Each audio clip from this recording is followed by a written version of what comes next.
Whenever there is greatness, there is also adversity. When we work, there will be obstacles. Vincenzo's obstacle came when he turned 17. One day, as he was walking to his teacher's to practice his violin, he found that his vision began to blur. Soon, there were great dark spots appearing before his eyes. And one day, he woke up totally blind. He could not see. This proved to be a big adversity.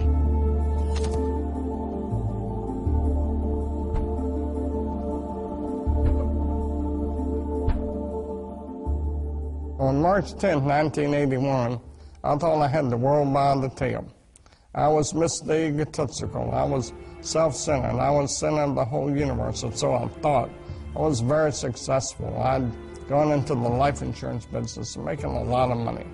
Had a nice home, had a nice car, had a wife. You know, I was living the American dream, and so I thought. And then I went and bought myself an airplane. The next day I took off in that airplane for a little pleasure trip just to check it out. Then in that day, my whole life changed. I had a power failure. When I was landing, the engine failed. I had some power lines and crashed. I was just entering my senior year, and I wasn't really going out much. We had moved to a new town, and I was feeling a bit awkward in my skin. I went out, and I met someone. I thought, oh, he's the one, and ended up pregnant in my senior year. And if you want to be judged, I was going into a school where there were nuns, and they were convinced, and so was my entire school system, that found out I was pregnant in my senior year, that I was going to go to someplace with the letter H and 3 letters that followed. And it took me a long time to regain my self-esteem. And so my life started out as a pregnant teenage runaway. When I was born, my parents didn't know that I was didn't think that I was going to be a little person, of course. So that was a big surprise. And they had some difficulty with it, some challenges with it. Then I went off to school, and I had challenges with kids there, teasing me, calling me names, stuff like that. 4 days later, I woke up in the hospital. I was in coma 4 days, and I was in bad shape. My neck was broken at the first and second cervical vertebrae, and my spinal cord was crushed. The nerves that control my diaphragm were destroyed, and I couldn't breathe. My swelling for your flesh was destroyed, and I couldn't eat or drink.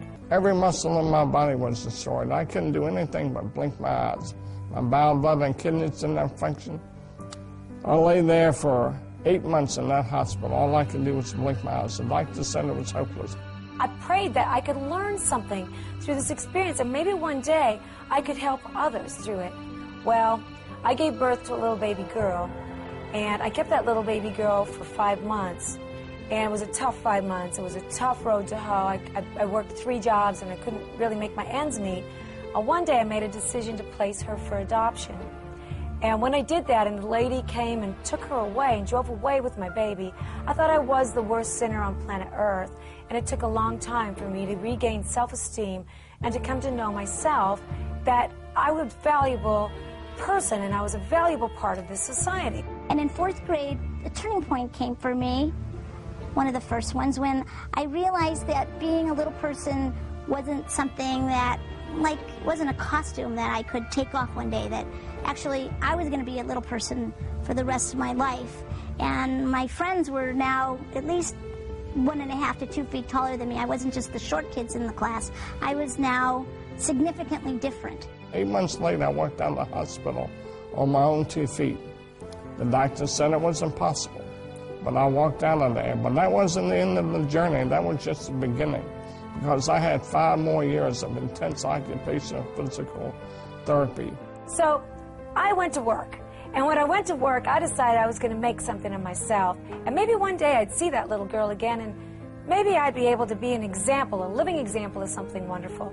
One day I was sitting with my teacher for spiritual and personal growth, and he said to me, you know, Peggy, I noticed that you spend a lot of time in this fantasy that one day you're going to wake up like an average-sized person, or as an average-sized person, and all your problems are going to be gone. But that's not really so realistic.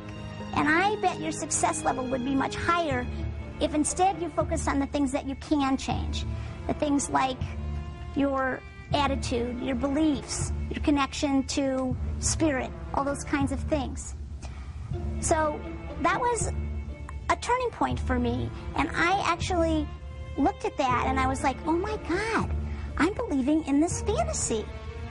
And I had to come to terms with the fact that I had to accept that I couldn't change my outer size, but I saw that I could change my inner size. See, it didn't matter what the doctors thought. It didn't matter what the medical profession thought. It didn't matter what other people thought or believed. What really mattered was what I believed. See, a lot of people think, well, I can't do this, I can't do that, because everybody tells them they can't do that. And I tell them it doesn't matter what other people tell them, it matters what they think. Well, last year on Mother's Day, now we're talking 27 years after that day when that lady drove away with that baby, I got a call from guess who? My little daughter, Jackie. And she said on the telephone, could I call you Mom? That was huge. That was huge for me.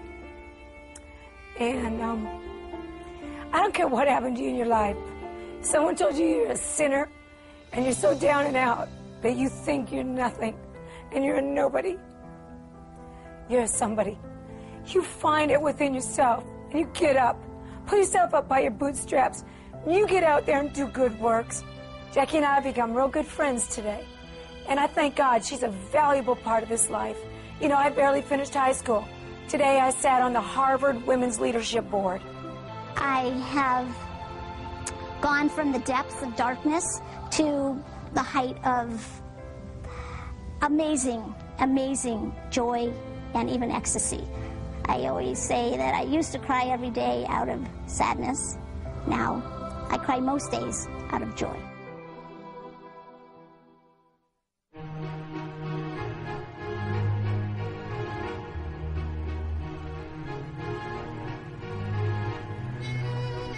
Vincenzo continued to practice his instrument.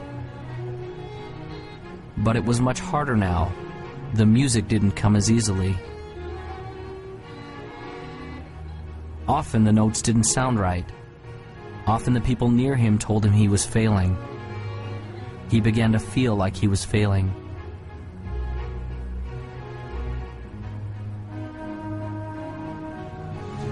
I can't.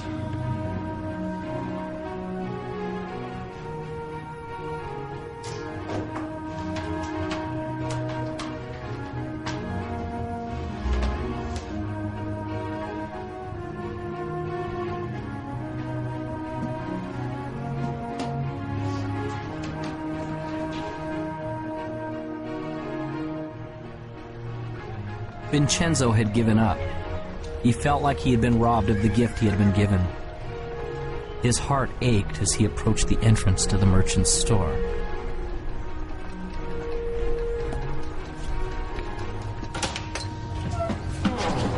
Hi, Vincenzo. What a surprise. What brings you here? I'd like to sell my violin. Those were the most painful words that he had ever spoken. Are you certain about that?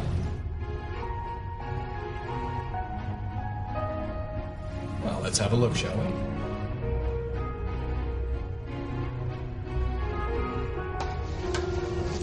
Oh my.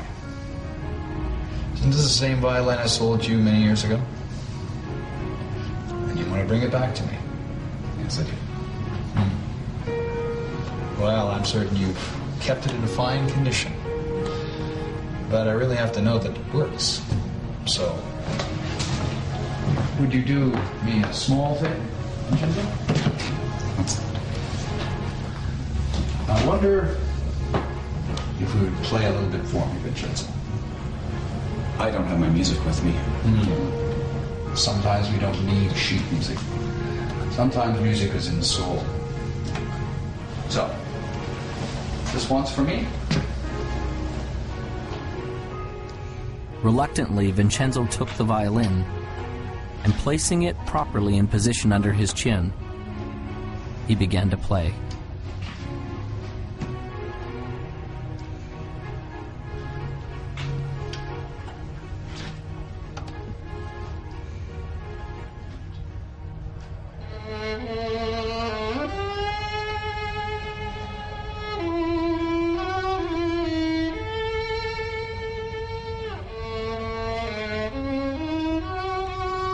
began playing slowly at first, until his heart began to play the notes.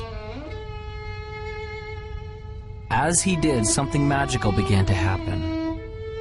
He began to feel the power of the music once again.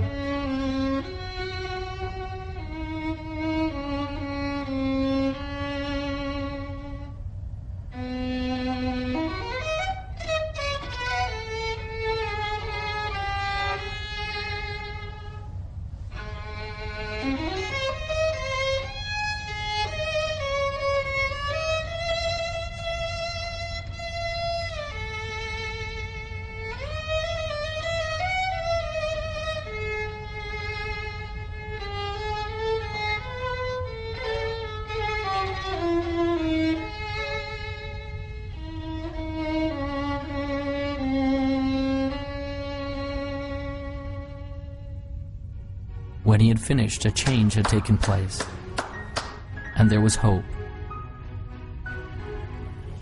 I can't sell you my violin. I thought as not. You keep the violin, Vincenzo, and play, all right?